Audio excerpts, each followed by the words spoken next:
शिक्षक पात्रता परीक्षा टीईटी आपल्या सर्वांना माहिती आहे की साधारणपणे 28 जून म्हणजे उद्या महाराष्ट्राच्या 1028 केंद्रांवर शिक्षक पात्रता परीक्षेची त्या ठिकाणी परीक्षा संपन्न होणार होती।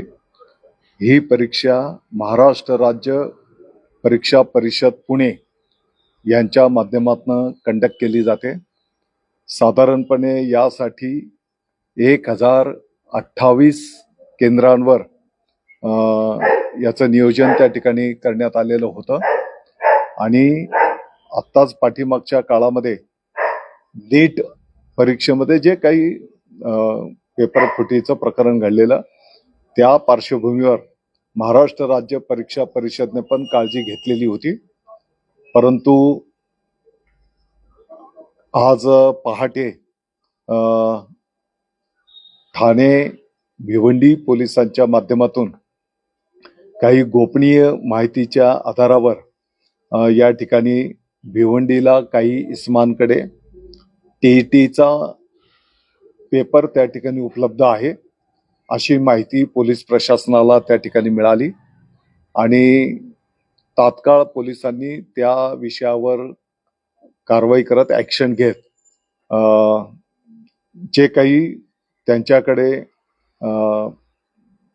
परीक्षा पेपर मिळाले ते पाहिल्याच्या नंतर साधारणपणे आता जी काही परीक्षा कंडक्ट केली जाणार होती उद्या, तर त्या प्रश्नपत्रिकेतील काही प्रश्न समान आहेत असं त्या ठिकाणी दिसून आलेलं आहे।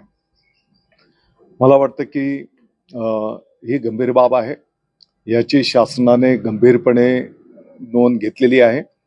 माननीय मुख्यमंत्री महोदय, माननीय उपमुख्यमंत्री महोदयांनी पण याची गंभीर नोंद घेतलेली आहे। पोलीस प्रशासनाला त्याचा सखोल चौकशी करण्याचे आदेश त्या ठिकाणी देण्यात आलेले आहेत आणि या चौकशीतून जे काही समोर येईल त्या सर्वांवर त्या ठिकाणी कठोर कारवाई केली जाईल। साधारणपणे काही नवीन उमेदवार या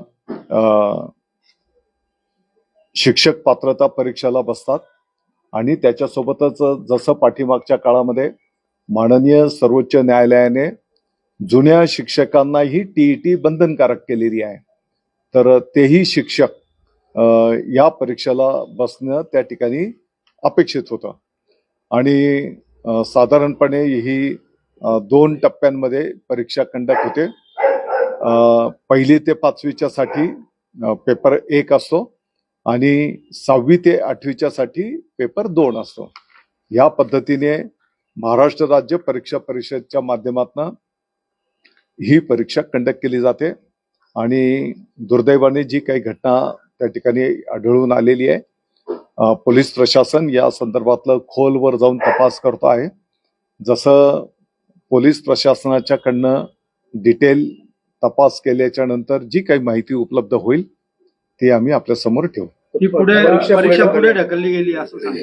निश्चितपणे उद्या जी परीक्षा होणार होती ती आता पुढे ढकलण्यात आलेली आहे आणि पुढची जी काही तारीख निश्चित केली जाईल ती येणाऱ्या दिवसांमध्ये आपल्या माध्यमातून जे काही परीक्षार्थी आहेत त्यांना कळवली जाईल।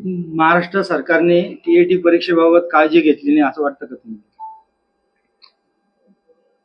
जिथपर्यंत पाठीमागच्या काळामध्ये नीट परीक्षेमध्ये काही घटना ज्या घडल्या त्याच्या आधारावर ऑलरेडी शिक्षण विभाग म्हणून आम्ही या संदर्भामध्ये सूचना केलेल्या होत्या आणि महाराष्ट्र राज्य परीक्षा परिषद ही एक स्वतंत्र यंत्रणा आहे आणि या यंत्रणेच्या माध्यमातून ही परीक्षा कंडक्ट केली जाते आणि म्हणून त्यांनाही आम्ही या संदर्भातलं नियोजन आणि पारदर्शकता आणि कुठल्याही पद्धतीचं गैरप्रकार होणार नाही या संदर्भातले निर्णय झालेले होते। परंतु मला वाटतं की आता पोलीस प्रशासनाच्या चौकशीमध्ये ज्या काही बाबी समोर येतील त्याप्रमाणे कठोर कारवाई त्या ठिकाणी केली जाईल. ह्याच्यात काही अधिकारी आहे असं वाटतं का आता हा पेपर? नाही, मला वाटतं की या क्षणाला खूप भाष्य करणं योग्य होणार नाही. माननीय मुख्यमंत्री महोदयांनीच या संदर्भामध्ये पोलीस प्रशासनाला सखोल चौकशीचे आदेश दिलेले आहेत आणि म्हणून त्या चौकशीतनं जो कोण समोर येईल, कोणीही असू देत, बिलकुल हायगाई केली जाणार नाही, त्याच्यावर कठोर कारवाई केली जाईल.